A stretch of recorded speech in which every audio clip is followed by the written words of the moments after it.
terjebak sendirian di situasi yang mematikan. Seorang wanita dipaksa bertahan hidup dengan sisa tenaga dan keberanian yang ia miliki. Alam, rasa takut, dan luka batin menjadi musuh terbesarnya. Setiap langkah adalah pertaruhan antara hidup dan kematian. Daripada makin penasaran, kita langsung saja ke alur ceritanya.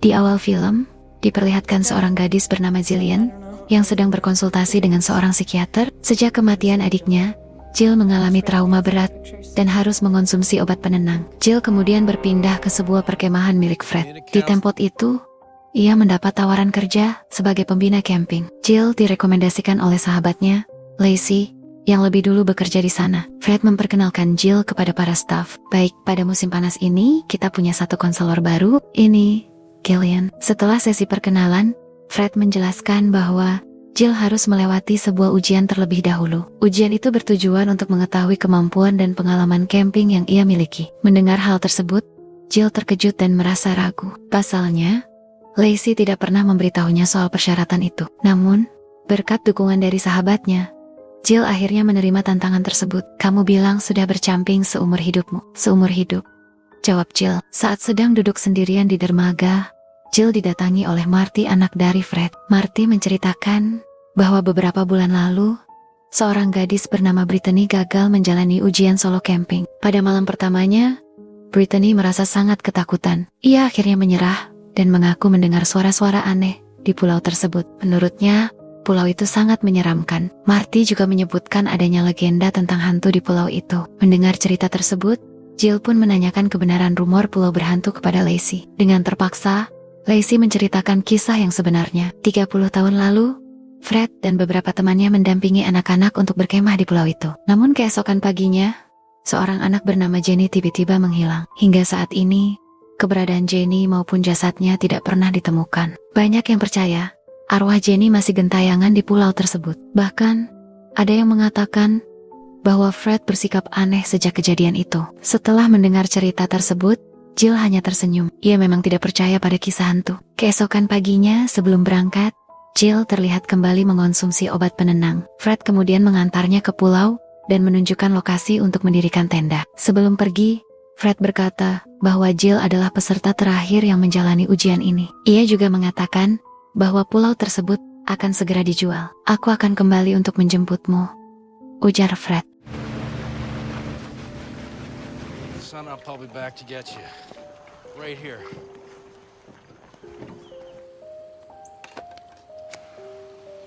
Tell you something. Out in the woods. Setelah Fred pergi, Jill mulai mendirikan tenda. Ia mengumpulkan kayu bakar, memasak, dan berkeliling pulau sambil menyeberangi sungai kecil. Saat hendak kembali ke tenda, Jill tanpa sengaja menemukan sebuah boneka. Ia pun membawa boneka itu kembali ke tendanya.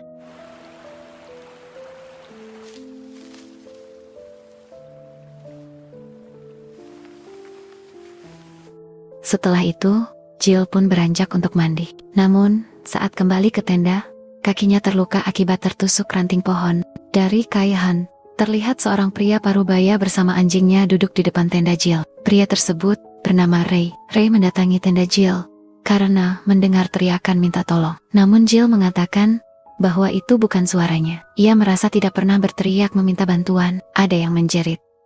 Ujar Ray, kami baru saja berburu di atas sana. Ray melihat luka di kaki Jill dan menawarkan diri untuk mengobatinya. Namun Jill menolak tawaran tersebut. Merasa Jill tidak nyaman dengan kehadirannya, Ray pun berpamitan. Namun tiba-tiba Jill berubah pikiran dan menerima tawaran Ray. Ia pun ikut Ray ke perahunya untuk mengambil obat dan perban. Sesampainya di perahu, Jill menanyakan rumor tentang hantu bernama Jenny. Ray mengatakan bahwa cerita itu hanyalah bualan orang-orang perkemahan. Ray juga menjelaskan bahwa ia sering memancing di danau tersebut. Jika Jill membutuhkan bantuan, ia bisa mencarinya di sekitar danau. Setelah itu, Ray pun meninggalkan Jill. Singkat cerita, malam pun tiba. Jill kembali bermimpi tentang adiknya. Dalam mimpi itu, Jill teringat masa lalu. Saat itu, ibunya meminta Jill menjaga sang adik. Namun karena terlalu asyik mengobrol dengan temannya, Jill tidak menyadari bahwa adiknya telah tenggelam di kolam. Di saat yang bersamaan, terdengar seseorang mencoba membuka tendanya. Namun tiba-tiba,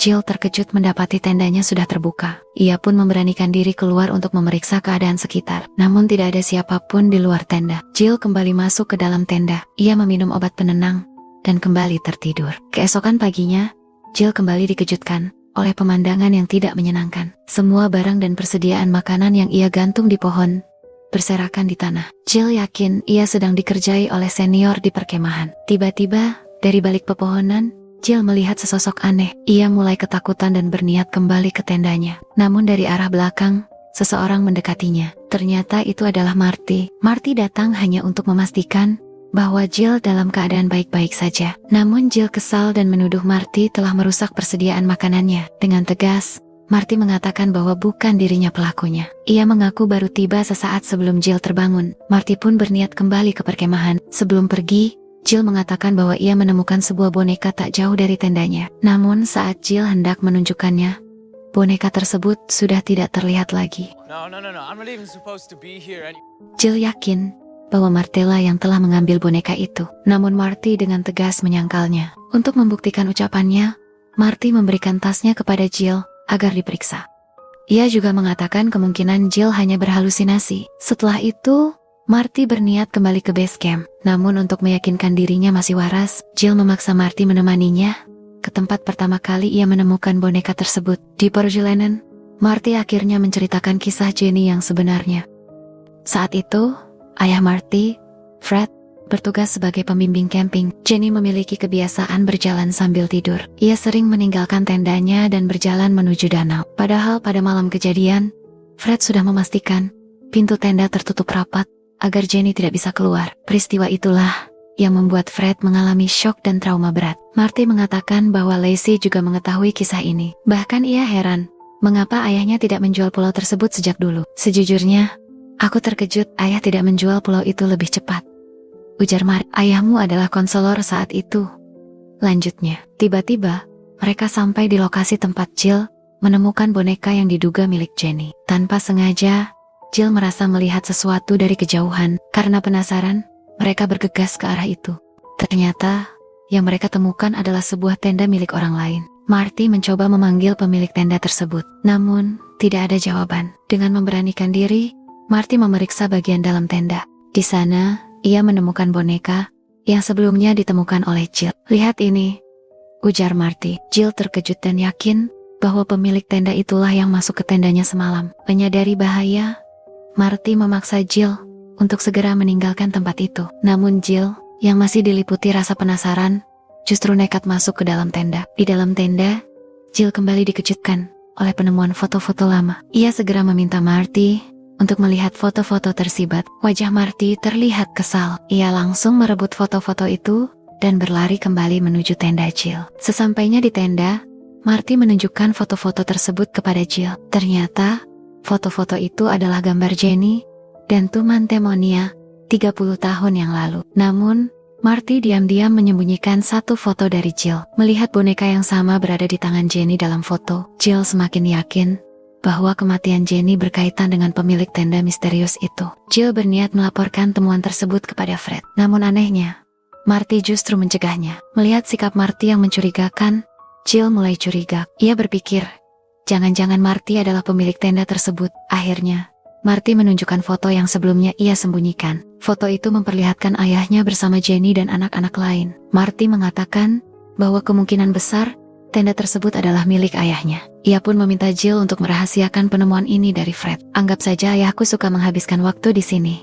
Anggap saja ini rahasia di antara kita. Saat Marty memaksa Jill untuk kembali ke base camp, tiba-tiba terdengar suara mesin dari kejauhan. Suara itu semakin mendekat. Ternyata, yang datang adalah Ray. Marty tampak terkejut mengetahui ada orang lain di pulau milik ayahnya. Ray mengatakan bahwa ia datang karena mendengar panggilan dari Jill. Jill kemudian menceritakan tentang keberadaan tenda asing, foto-foto yang mereka temukan, serta seseorang yang mencoba masuk ke tendanya semalam. Mendengar hal itu, Ray meminta mereka menunjukkan tenda tersebut. Marty pun menawarkan diri untuk mengantar Ray ke lokasi tenda asing itu. Kenapa kamu tidak kembali saja?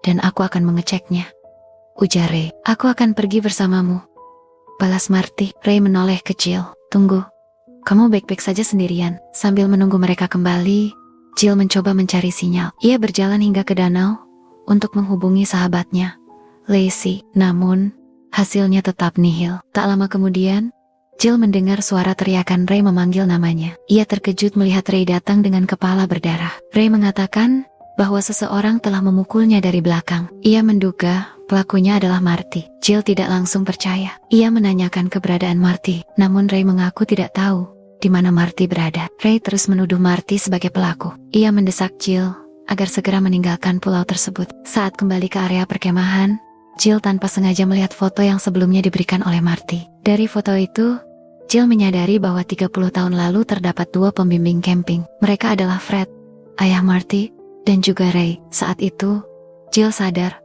bahwa Ray telah menyembunyikan sesuatu darinya. Ia pun mulai mengkhawatirkan keselamatan Marty. Untuk mengalihkan perhatian Ray, Jill sengaja menyalakan nada dering ponselnya. Ia berpura-pura menerima telepon dari base camp. Jill meyakinkan Ray bahwa bantuan akan segera datang. Dan benar saja, Ray pun mempercayainya. Ray kemudian pamit untuk mengobati lukanya. Namun diam-diam, Jill mengikuti Ray hingga ke perahunya. Dan dugaan Jill pun terbukti. Ray ternyata sedang mencuci darah palsu di kepalanya. Jill terus mengikuti arah perahu Ray. Kini ia tahu, pemilik tenda misterius itu adalah Ray.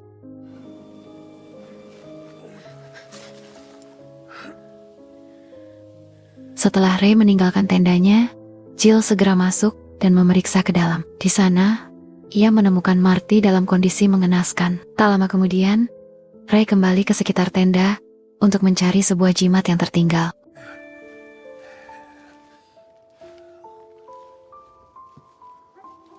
Dengan terpaksa, Jill menyembunyikan Marty. Ia berniat mencari bantuan dari base camp. Namun naas, anjing milik Ray justru menemukan keberadaan mereka. Anjing itu terus menggonggong tanpa henti. Jill berusaha menenangkannya agar tetap diam. Di sisi lain, terlihat Ray berada di tengah hutan. Ia sedang menggali sebuah lubang, seolah mencari sesuatu. Tak lama kemudian, Ray mendengar suara gonggongan anjingnya. Jill yang panik segera mencoba menghubungi sahabatnya, Lacey. Ia berusaha mengirim pesan, namun lagi-lagi, jaringan menjadi kendala. Tak ingin menyerah, Jill membungkus ponselnya dengan plastik. Ia lalu berenang ke tengah danau, berharap mendapatkan sinyal. Sayangnya, usahanya kembali gagal. Dengan putus asa, Jill melempar ponselnya sejauh mungkin. Ia berharap pesan tersebut terbawa arus dan akhirnya terkirim. Setelah itu, Jill kembali ke tempat Marty disembunyikan. Namun Marty sudah tidak ada di sana. Ternyata, Ray telah menemukan Marty. Ia membawa Marty kembali ke tendanya. Merasa panik dan khawatir,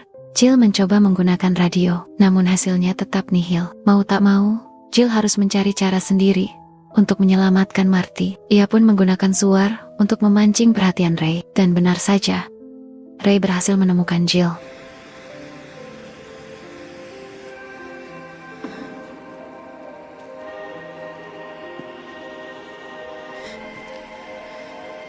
Tanpa berpikir panjang, Jill langsung menyerang Ray. Namun serangan tersebut berhasil digagalkan. Ray membalas dan membuat Jill tak sadarkan diri. Singkat cerita, malam pun tiba. Jill tersadar dalam kondisi terikat. Di hadapannya, Ray terlihat memegang boneka milik Jenny. Melihat hal itu, Jill mulai menyadari sesuatu. Ia menduga kematian Jenny membuat Ray depresi. Pasalnya, Ray dan Fred adalah pembimbing Jenny pada saat itu. Jill berusaha menenangkan Ray. Ia mengatakan bahwa semua itu bukan kesalahan mereka. Namun kata-kata Jill tak mampu menyadarkan Ray. Setelah mendengar semua ucapan Jill, Ray justru melepaskan ikatannya. Ia lalu menyuruh Jill berjalan menuju danau sambil memegang boneka Jenny. Dari belakang, Ray seolah melihat wujud Jenny. Semua itu ia lakukan untuk membangkitkan kembali ingatannya tentang Jenny. Sesampainya di danau, Jenny yang sering berjalan sambil tidur tersadar dan berteriak. Saat itulah Ray memukulnya hingga tak sadarkan diri. Hal serupa kembali ia lakukan pada Jill. Akhirnya,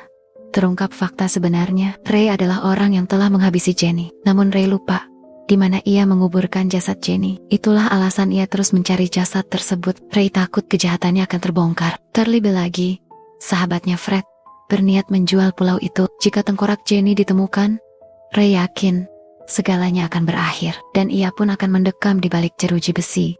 Jill yang baru saja tersadar terkejut. Ia menyadari bahwa Ray berniat menguburnya hidup-hidup. Dengan ketakutan, Jill memohon agar Ray tidak melakukan hal tersebut. Mendengar permohonan Jill, Ray tiba-tiba teringat kejadian masa lalu. Ia teringat saat dirinya mencekik Jenny, dan ketika hal yang sama hampir ia lakukan pada Jill, Ray pun menyadari sesuatu. Ia akhirnya ingat di mana jasad Jenny dikuburkan. Saat itu juga, Ray meninggalkan Jill seorang diri. Keesokan paginya, Fred terlihat bersiap untuk menjemput Jill di pulau. Di waktu yang bersamaan, Lacey menerima pesan darurat dari Jill. Sayangnya, Lacey tidak sempat menyampaikan isi pesan tersebut kepada Fred. Pasalnya, Fred sudah berangkat dan berada jauh dari dermaga. Sementara itu, Jill kembali tersadar. Kini ia berada di atas perahu milik Ray bersama tengkorak Jenny. Fred yang telah tiba di pulau merasa heran karena tidak menemukan Jill di tendanya. Ia pun berteriak memanggil nama Jill berulang kali. Mendengar suara Fred, Ray segera kembali ke tendanya. Saat mencari Jill,